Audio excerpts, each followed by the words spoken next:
Raquel Pena contacted 6 News to tell us she moved into a home on Jose Street after seeing a Craigslist ad looking for a renter. The single mother paid Sean Murphy, who she thought was the landlord, $300 for 1 month's rent.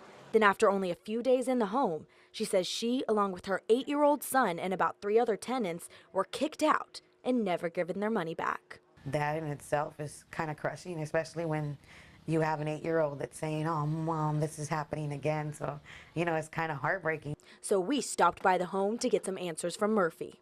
Are you recording this? Yep. I was told that apparently these people who lived here, but he refused to comment. So we decided to go onto the Nueces County Tax Assessor's website and found Murphy didn't own the home. Judy Williams is the actual homeowner. She was at work but had plenty to say. Spot Hospital South admitting Judy. Hi Judy, my name is Caroline Flores and I work with Channel 6 News. I explained how Murphy may have been renting out rooms from her home, and she wasn't happy. I am livid. I am so angry. I am shaking. 20 minutes later, we met at Williams's home on Jose Drive. Oh my God, no, I have no idea what's going on here. Until you called me, I had no idea this was going on. Williams says she rented the home to Murphy and says she had no idea anyone but him lived there. I am livid, ma'am, because I do not handle business in this manner. Williams tells me Murphy's lease restricted him from renting any of the rooms without her permission.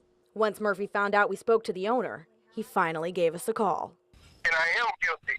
Yes, I am guilty of subletting. But that's all I'm guilty of. Murphy says Pena was the only other person he was renting to and says he is planning on reimbursing Pena for the 1 month's rent, but he wasn't able to tell us when. Caroline Flores, KRIS 6 News.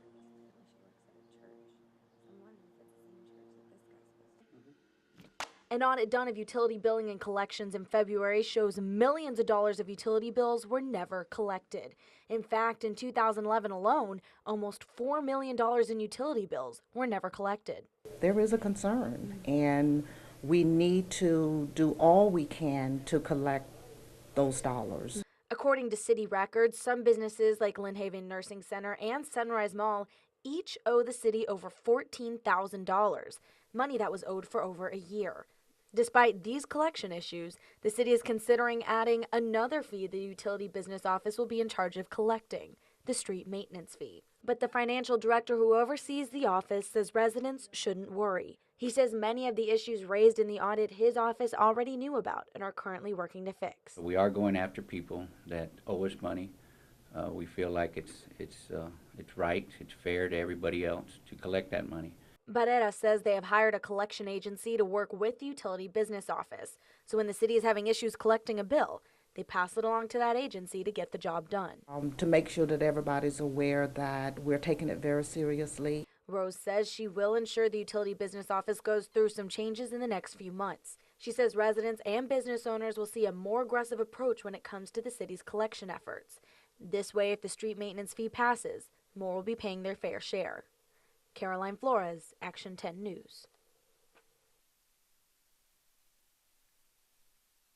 Jose, open your eyes. Imagine if this elderly man was your father, grandfather, or even husband, and there was no ambulance available to save his life. That is the exact problem our city is facing at this very moment. EMS supervisors see messages like this one every day saying we're out of ambulances. It means that on a daily basis you could call for an ambulance and not get one in a timely fashion. And in a case like this man who had a stroke and a seizure, time is everything. I mean, every minute, every second actually counts, and that's the difference of you having your loved one the next day or planning a funeral for your loved one. And because we don't have enough ambulances, that can be the difference between life and death in more than one scenario. On New Year's Eve alone, this EMS unit made 32 calls in one night. And according to national standards, they should be making no more than 12 calls in one 24-hour shift. This leads to sleep deprivation, and if you're the last call of the night, simple mistakes could kill you. For example, this man who seized could have fractured his spine, and a sleep-deprived paramedic could forget to check that. At 5 o'clock in the morning, after 24 straight calls and no sleep, you may just forget to do that spinal immobilization and actually leave that man paralyzed. It's a problem the city has known about for years. According to this report given to the city 8 years ago, it suggested CCFD add an additional medic unit in the center of the city, which they did. But it also recommended that a peak demand unit or an ambulance was to be added to Station 6 as soon as possible, which the city never did.